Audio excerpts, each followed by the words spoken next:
We are on board of ferry from Belfast to Cairnryan in southern Scotland. Although most visitors go to the north of Scotland, the south part of it seems unfairly overlooked. The Scottish borders with Dumfries and Galloway feature truly fantastic, historic and scenic treasures. Scotland's southernmost point of the Mull of Galloway is a spectacular spot, and with windswept green grass is as dramatic as any wild coastline in the north of the country. The region has historical sites in abundance, from stone circles to iconic castles and early Christian sites. Here, at the border between England and Scotland, collided two Roman and Celtic religious movements. Followers of Saints Augustine and Columba converted the pagan Anglo-Saxons. Before the 6th century and the monastery of Iona, established by Saint Columba in 563, some Scoti, who were Irish settlers, and Picts had already been converted to Christianity by the Britons, such as St. Ninian of Whitturn and St. Mungo of Glasgow. And so Christianity was well introduced to Celtic Britain under the Roman Empire. And many Christian British kingdoms survived the Roman withdrawal and Germanic takeover for some time. These included southern Scotland and Cumbria, which once was known as Reged. Before we headed to Northumbria, in northeast England, we stopped at the Mull of Galloway for our break and delicious breakfast. Even though we were passing through that region on our way to Cumbria and Northumberland, it makes a worthwhile detour from Cairnryan for us travelling by ferry from Northern Ireland.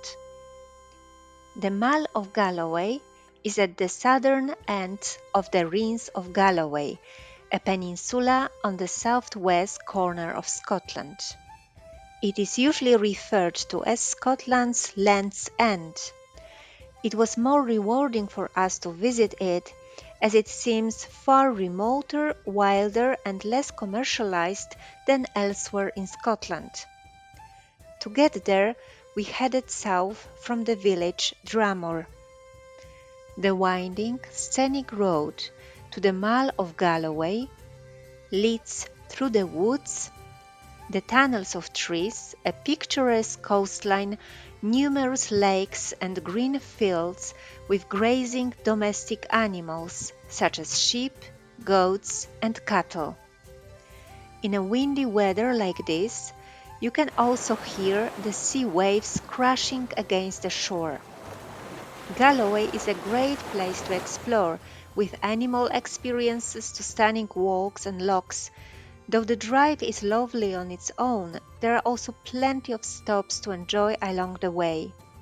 Yet, as the weather was not as nice as we wished, we preferred to admire the scenery from the car. If the weather permits, you can see on the way a stunning view across to the Mull of Galloway lighthouse standing on the cliff, and on sight amazing views of Scotland, England, the Isle of Man and Northern Ireland. The cliff walks around the Mull of Galloway are very dramatic. Sheer craggy faces are just breathtaking. If you go for a walk, keep your eyes on the surrounding waters for dolphins and seals. When we reached there, at first it was raining, so we found a shelter inside the Gallie Craig Coffee House to enjoy our coffee and Scottish breakfast. The lighthouse here was built by Robert Stevenson in 1826. He was a grandfather of the writer Robert Louis Stevenson, a Scottish novelist who is best known for such works as Treasure Island and Strange Case of Dr. Jekyll and Mr. Hyde.